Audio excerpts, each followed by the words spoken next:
The first thing Lucas Whitmore noticed was that the air smelled wrong.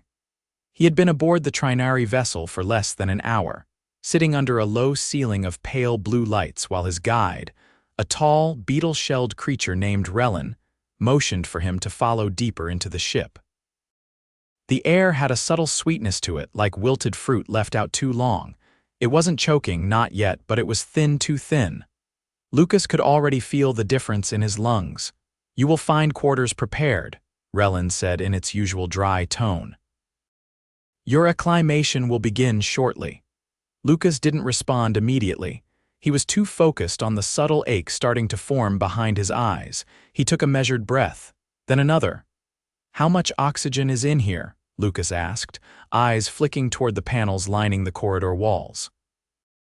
None of them were labeled in English. Relin turned one of its stalked eyes toward him. "Sufficient for observation." Lucas stopped walking. "Observation?" he asked. Relin tilted its head. "You volunteered for cross-species endurance study, human adaptability." "The pilot project." Lucas stared, jaw tightening. "I volunteered for a diplomatic exchange, not to be put in a fish tank." "The distinction is semantic," Relin replied without blinking. "We are studying your responses under controlled conditions." The agreement was signed. Lucas clenched his teeth but kept his breathing steady. The physical signs of oxygen deprivation could sneak up headaches, tunnel vision, confusion. He knew the signs. He also knew that panicking would only make it worse. "Fine," he said finally. "Where's the room?" Relin led him down a curved hall that shimmered slightly under the light like condensation on glass. Lucas kept walking, noting the way his footsteps echoed too loudly. The ship was eerily quiet, no background hum of engines, no creaks or groans of metal. Just silence and that cloying, too sweet air. When they reached the chamber, Relin gestured toward the open doorway. "Room 14. Monitored, you will remain here until threshold is reached." Lucas stepped inside and immediately scanned the space. It was about the size of a small hotel room, with an angular sleeping platform, a recessed light fixture overhead, and a translucent panel on one wall showing a dull, swirling blue vista outside the ship. No windows, no vents, just the steady, artificial breeze of the ship's circulation system. "How do I contact someone if I need help?" Lucas asked. Relin's eye swiveled slightly. "You will be observed. Intervention will occur if parameters are exceeded, meaning if I pass out." "Yes." The door slid shut before Lucas could say anything else. He exhaled through his nose, slow and controlled. Then he sat on the edge of the sleeping platform and started counting his breaths. 2 hours in, Lucas had shifted to sitting cross-legged on the floor. He had found a rhythm: inhale for 4 seconds, hold for 2, exhale for 6. His heart rate was up, but not dangerously so. He felt lightheaded, but it was manageable. Years of hiking at altitude had taught him how to stay calm. The trick wasn't about strength, it was about control. He noticed the small camera embedded above the door, blinking green. "Still watching me, huh?" he muttered. He stood slowly, testing his balance. His legs wobbled slightly, but he stayed upright. He walked the perimeter of the room, counting his steps, then reversed direction. Movement helped. It kept the fog from settling over his thoughts. At the 4-hour mark, Lucas lay on the floor, arms spread out, staring at the ceiling. His lips were dry. He could feel the slow burn in his chest, the way his body screamed for more air than it was getting. But he didn't panic. There was nothing to gain from that. Then a subtle hiss filled the room. He sat up. The door opened and Relin stepped inside, flanked by a second alien with deep gray skin and narrow, flickering eyes. "This is Director Vesh," Relin said. "He oversees physiological research for the Interstellar Accord." Vesh studied Lucas for several seconds. "You have not exhibited the expected symptoms." Lucas squinted at the new figure. "What symptoms were you expecting?" "Panic, hyperventilation, loss of consciousness, aggression." "Your species is known for erratic responses under deprivation." Lucas shrugged. "Maybe you're reading the wrong reports." Vesh stepped closer. "Your blood oxygen saturation is below recommended thresholds. You should be incapacitated." Lucas stood slowly, testing his balance again. I'm not. Vesh turned to Relin. Increase deprivation level, observe further. Relin hesitated. Protocol requires override it, Vesh said. Lucas raised both hands. Whoa, you're going to lower the oxygen even more. Yes, Vesh said. Lucas exhaled sharply and sat back down. You're not exactly selling yourselves as friendly hosts. Relin said nothing. Neither did Vesh. The door closed again. By hour 5, Lucas's hands had started shaking.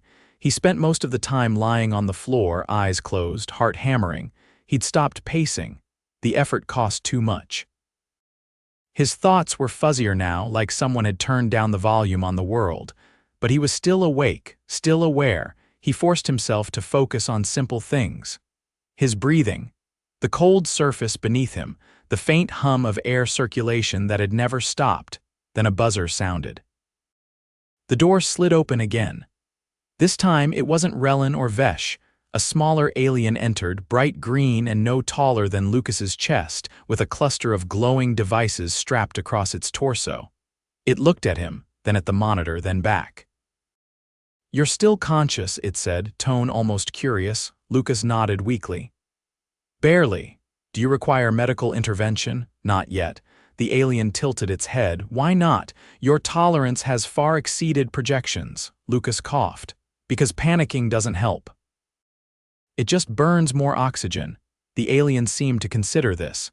You are not afraid, Lucas chuckled hoarsely. Of course I'm afraid, I just don't let it run the show. The alien tapped its device. Interesting. Others of your kind did not last this long in prior trials. Lucas blinked slowly. Others? The alien stiffened. You were not informed. Lucas tried to sit up but gave up halfway. No, I wasn't. The green alien turned toward the door. I will notify the council. You have demonstrated anomalous resistance. By hour 6, Lucas had fallen asleep or passed out. He couldn't tell. When he woke, he was in a different room with a mask over his face pumping rich, clean air into his lungs. His limbs felt like lead. His chest ached with every breath, but the fog had lifted. A clear-headed exhaustion settled over him. Relin stood at the foot of the bed, flanked again by Director Vesh. You have recovered, Relin said. Lucas didn't answer. He just watched them, breathing in through the mask. Vesh gestured toward him. Your performance was unexpected. We have recalibrated our assessments. Lucas pulled the mask away long enough to say, Glad I could surprise you. You resisted panic far beyond statistical norms, Vesh continued. It is unclear whether this is an outlier or indicative of broader human traits. Lucas closed his eyes. Might want to stop assuming we all crack under pressure. We will conduct further tests. Lucas opened one eye. You'll need my consent for that. Vesh didn't respond. Relin turned toward the door. Rest, Relin said. You will be debriefed later. As the door sealed behind them, Lucas slowly repositioned the oxygen mask and let the airflow fill his lungs again. He wasn't sure how much longer the mission would last, but he knew one thing. Whatever the Trinari thought they understood about humans, they were only just scratching the surface. Lucas woke to the sensation of something tapping his forearm.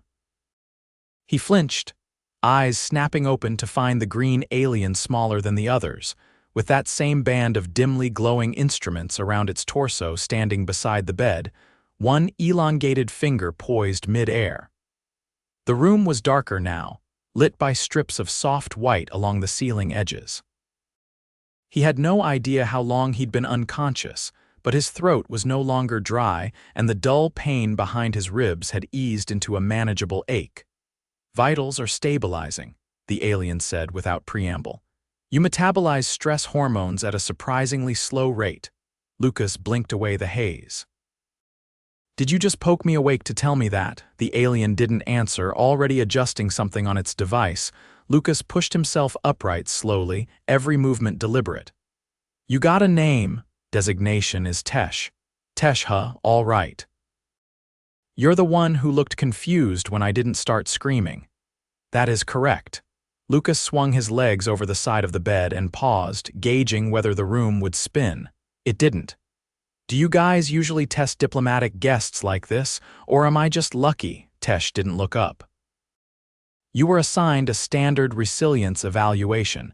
Your species' reputation for erratic behavior required early-stage verification. Lucas snorted. You mean someone up the chain doesn't trust humans? Tesh finally looked at him. Trust is not the variable. Predictability is. Lucas stood, slower than he wanted to, and walked to the far wall. The window was still there, still that strange, swirling blue void outside. That's a nice way to say you think we're unstable. You are difficult to simulate. Even your own predictive systems disagree on your behavior under duress. He turned back around.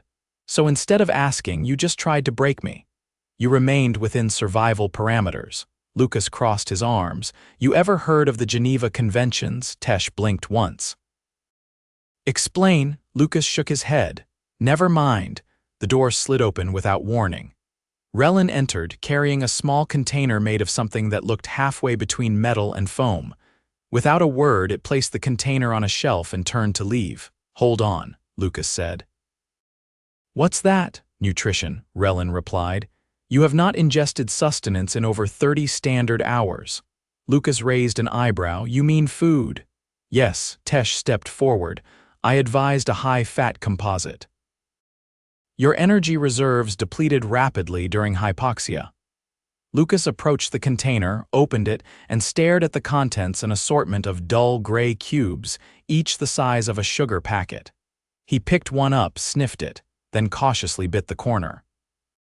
It was bland, with a texture somewhere between chalk and stale bread. Delicious, he muttered. You are not required to consume all of it, Tesh said. Lucas chewed slowly, then sat back down on the edge of the bed. So, what now? You gonna toss me into a freezer next? See if I can survive being cryogenically ghosted, Tesh tilted its head. That test is scheduled for the next rotation. Lucas squinted. You're joking, right? Tesh didn't answer. He let out a low whistle. You guys really don't know what to do with us, do you? Relin remained near the door, observing. Your endurance has disrupted the calibration of our assessment models. Revisions are underway. Lucas ate another cube, more out of spite than hunger. So I broke your spreadsheet. Sorry about that. Your sarcasm is noted, Tesh said flatly. The room fell quiet except for the soft hum of the wall panel. Lucas leaned back on his arms, eyes unfocused. The cube sat untouched beside him. What's your job, Tesh? Physiological analysis. I catalog variants across species adaptations. And how many other humans have you cataloged? 3. Lucas almost dropped the cube in his hand. 3. That's it, Tesh regarded him. Human access to accord-level medical studies has been limited, your governments have been. Reluctant, Lucas chuckled under his breath. Yeah, well, maybe because you open with oxygen starvation. Tesh blinked again. Point accepted, the door chimed. A different alien entered this time, taller than the others, with a long, narrow torso wrapped in a robe that shimmered subtly under the light. Its face was angular, with no visible mouth, just a series of vertical slits running from chin to chest. It spoke, but not in any vocal tone Lucas could recognize. Instead, a small device on its chest translated in real time. I am Mediator Coral. You will attend a debrief. Lucas stood, wiping his hands on his pants. Do I get a choice? No. Well, at least you're honest, Coral gestured, and Lucas followed into a corridor he hadn't been down before. The walls were darker here, marked with flowing patterns that seemed to twist subtly as they walked. The air was cooler. Not cold, but enough to make him notice. They stopped before a broad archway. It opened soundlessly, revealing a chamber with a recessed floor lined in concentric rings of seating. At the center stood a single platform, waist-high, with what looked like a projection node embedded in its surface. Lucas stepped inside. The seats were occupied by a dozen aliens, none he recognized. Each species looked wildly different from the last, one with translucent skin and internal organs pulsing visibly beneath, another that resembled a floating net of fibers strung with soft lights. None of them said anything. Coral gestured to the platform.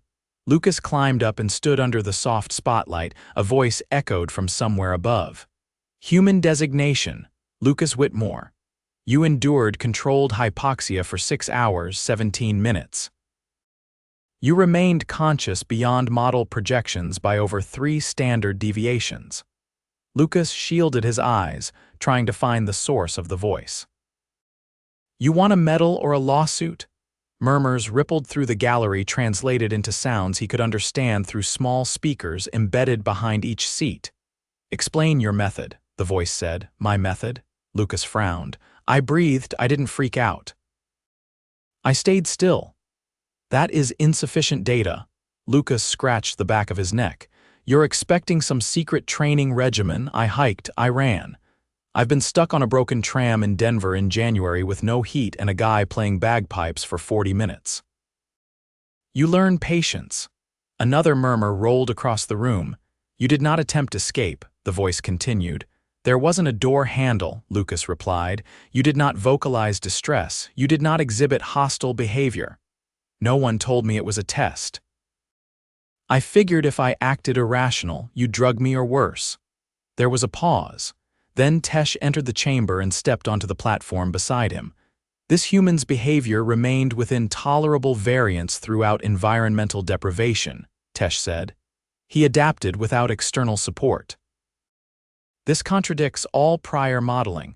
Further exposure will yield diminishing returns. Lucas raised an eyebrow. Are you defending me? I am recording anomalies. One of the seated aliens leaned forward, its many eyes blinking in rapid succession. Do your species not rely on emotional escalation to resolve crises? Lucas laughed, then abruptly stopped when he realized no one else was laughing. Yeah, some do, he said. But most of us don't enjoy making things worse just to feel better. Coral stepped forward. The Accord will suspend additional trials temporarily. Your cooperation has been noted. You may request return transport or remain as an observer. Lucas considered that. You're giving me a choice now. You are anomalous. Anomalies receive options. He looked at the gathered faces, if they could even be called that, and nodded slowly.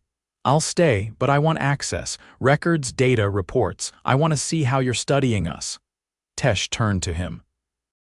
Why? Because if I'm going to be your benchmark, I want to make sure you're not grading with a broken ruler. Another ripple of murmurs. Coral inclined their head. Request approved. As Lucas stepped down from the platform, he caught sight of one of the aliens whispering something to its neighbor. The translator didn't catch all of it, but one word came through clearly, unsettling. He smiled to himself, that he could live with. Lucas sat hunched over a low table in the observation annex, a dimly lit room lined with curved glass displays that responded to gestures and voice commands. It had been 2 days since the tribunal. The muscle aches in his chest had faded, but his arms still felt hollow, like the marrow had been siphoned out and replaced with static. He rotated his shoulders slowly, testing its range while the interface projected a rotating model of the Trinari cardiovascular system. Tesh stood nearby, watching the model flicker through layers of tissue and flow diagrams. Lucas had insisted on reviewing the physiological data collected during the deprivation trial. Tesh had resisted at first until Lucas pointed out that human volunteers probably wouldn't line up for future studies if the first one came back half-informed and humiliated. I don't need the fancy stuff, Lucas said. Just give me your raw readings and your assumptions. We do not distribute incomplete interpretations, Tesh replied. That's exactly what you've been doing. Tesh hesitated, then brought up a new display. It showed a timeline marked with peaks and troughs, annotated with unfamiliar glyphs. Lucas leaned in. Those are my cortisol levels, he asked. Yes, blood sampling via dermal sensors, minute by minute. Lucas traced the curve. The levels rose steadily for the first 3 hours, then plateaued, then dipped slightly before climbing again. You expected a continuous rise, correct, followed by erratic behavior or loss of coherence. Instead, your biochemistry suggests intentional suppression. Lucas tapped the dip. This is where I started pacing, Controlled motion helps redirect sympathetic responses. I wasn't calming down. I was keeping the panic compartmentalized. Tesh studied him. You were manipulating your own stress. It's not hard. You just have to understand what your body's doing before it does it. There are no indicators of pharmacological aids. I didn't need them. Tesh turned to the next file. Your pulmonary diffusion efficiency increased by 11% during hour 4. We assumed sensor drift. Nope, that's real, diaphragmatic breathing. Keeps alveolar sacs open longer, better gas exchange. It's not magic, it's habit. Tesh paused the feed.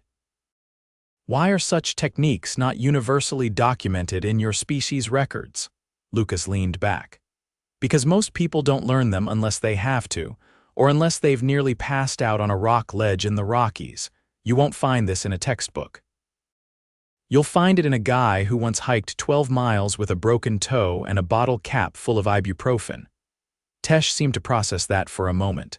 You are implying that necessity is your species' primary educator. Lucas nodded. Exactly. You want to understand humans? Stop looking at protocols. Look at the ones who learned the hard way. Coral entered without announcement, an opaque cylinder in one hand. You requested comparative samples, they said. These are from the original 3 human subjects tested under similar conditions. Lucas took the cylinder and activated the reader on top. 3 profiles appeared, each with grainy biometric overlays and timeline logs. He scanned the first 2 quickly standard stress responses, elevated respiration, early collapse.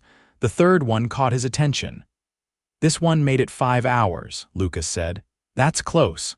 Subject was a field medic during a military conflict, Coral said. No formal training in hypoxia management, but high trauma exposure. Lucas read further. He stayed conscious by repeating a mantra for over 3 hours. That's weirdly effective. He looked up. Did you ever ask why he stopped? He began hallucinating. He attempted to converse with a crew member who was not present. Lucas frowned. So he wasn't panicked, just somewhere else. Correct. His system did not fail. His perception did. Lucas turned the display off and handed the cylinder back. You're not dealing with lab rats. You're dealing with people who have crawled through fire and came out joking about the temperature. Coral returned the cylinder to their sleeve. Your perspective has altered the council's interpretation. The endurance trial has been officially reclassified as inconclusive. Lucas raised an eyebrow. That's a fancy way of admitting you were wrong. It is a diplomatic phrasing intended to preserve future cooperation, Coral said. Tesh gestured to the display. What do you suggest as an alternative method to study resilience if simulations fail? Talk to people. Ask what they've been through, not how they scored on a test, but what they did when something broke. You'll get better data from a firefighter who's pulled someone out of a frozen lake than from a fitness instructor. Coral tilted their head. You are suggesting that survivability stems from narrative memory. Survivability stems from context.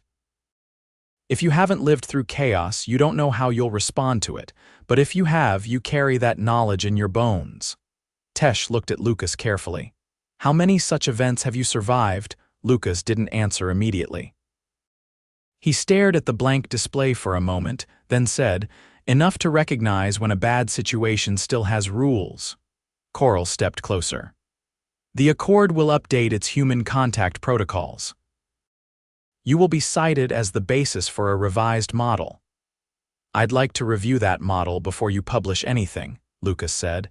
If you're going to use me, you can at least let me make sure you're not drawing the wrong conclusions. Granted. Tesh cleared the display. Would you consider assisting with the recalibration sessions? We are preparing a new batch of simulations for multi-species adaptability. Lucas stretched his arms slowly. Only if you promise not to drop the oxygen this time. Tesh looked at Coral. Coral replied without hesitation. Agreed. Later that cycle, Lucas stood in a larger chamber, this one lined with various simulation stations. He had chosen a scenario involving sudden environmental pressure shifts, something humans were uniquely bad at handling without preparation.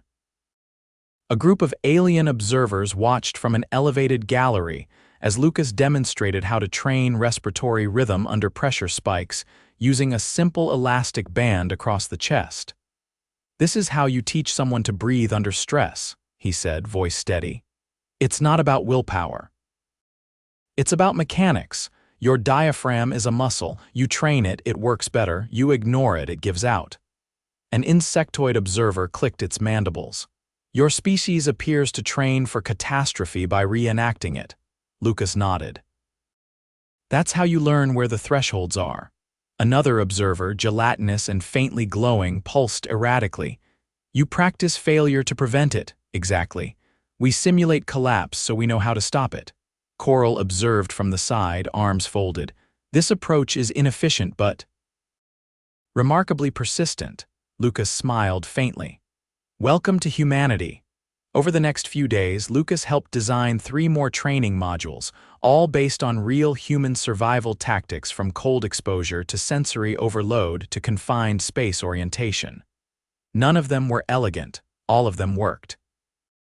On the 6th day, Tesh approached him in the corridor outside the simulation chamber. "There is no further data to collect," Tesh said. "You have exceeded all predictive parameters. Your presence is no longer required." Lucas adjusted the cuff of his sleeve. "You kicking me out? You have completed the exchange. You may return to Earth." He nodded once. "Good." Coral met him at the docking platform. The transport was already prepped, its silver hull faintly reflecting the corridor light. "You changed our understanding," Coral said. "Not by resisting, but by refusing to interpret adversity the way we expected." Lucas stepped aboard, then turned. "Next time you want to learn about humans, start with the ones who have already been through hell. We're not that mysterious. We just don't quit when we're supposed to." Coral inclined their head. "Noted." As the hatch sealed behind him and the transport hummed to life, Lucas leaned back in the acceleration seat and closed his eyes. He didn't need to prove anything else. Let them write their papers, run their models, debate his anomaly status in council chambers. He'd done what he came to do, and somewhere out there, a whole galaxy now had to reckon with the fact that humans didn't panic. They adapted.